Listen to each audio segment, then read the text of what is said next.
Mr. Stevens is getting a needed infusion treatment. He's capable of taking care of himself and his wife at home, but he must stay in a nursing home to receive the necessary infusion therapy for 6 weeks. How you feeling, Dad?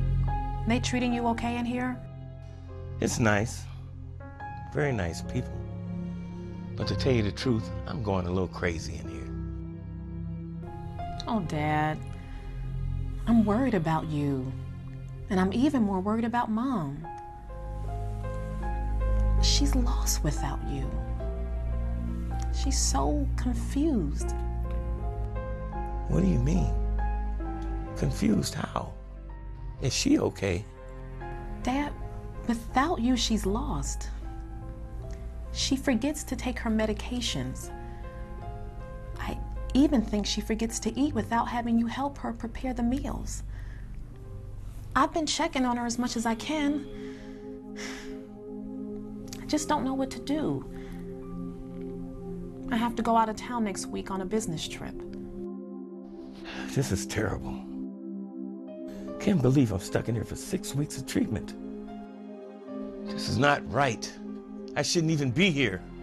The only reason Mr. Stevens is in a nursing home is because Medicare would not fully reimburse him for his infusion therapy at home. He cannot afford to pay for the treatments on his own. Mrs. Donovan, I wanted to discharge you today, but you'll need to continue with your infusion therapy for a few more weeks. But doctor, you said I could go home.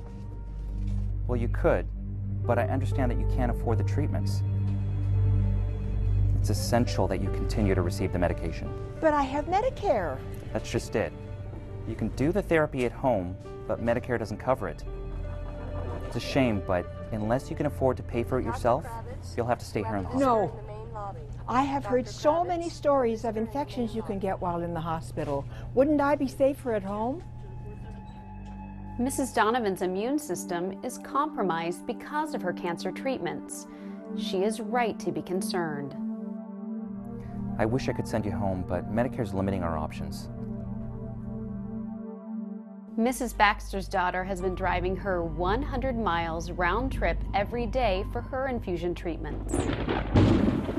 Dr. Corn, I don't think I can make it today. The weather's terrible. You know, you need your infusion treatment every day. If you miss even one day, your treatment may not be effective. Well, it's not just about the weather. My daughter has to drive me every day, and she's had to take off so much time from work. I'm afraid that she might lose her job. I understand your concerns. Ideally, you would just have the therapy at home. I know, but I'm on Medicare on a fixed income. I just don't have the money.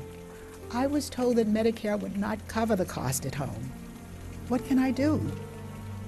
Like so many other Americans, Mrs. Baxter thought all the hard work she and her late husband put in when they were younger meant they would have solid health coverage when they needed it. I can have a social worker call and try to help you and your daughter figure something out. But the only other realistic option would be a temporary stay in a nursing home. As crazy as it sounds, even though it costs much more, Medicare would actually cover those expenses. Older and disabled Americans on Medicare who need infusion treatments encounter these types of challenges every day. But because Medicare doesn't adequately cover the professional clinical services, equipment, and supplies at home, it means unnecessary hospital and nursing home stays that tax the whole healthcare system and places an unbearable strain on American families.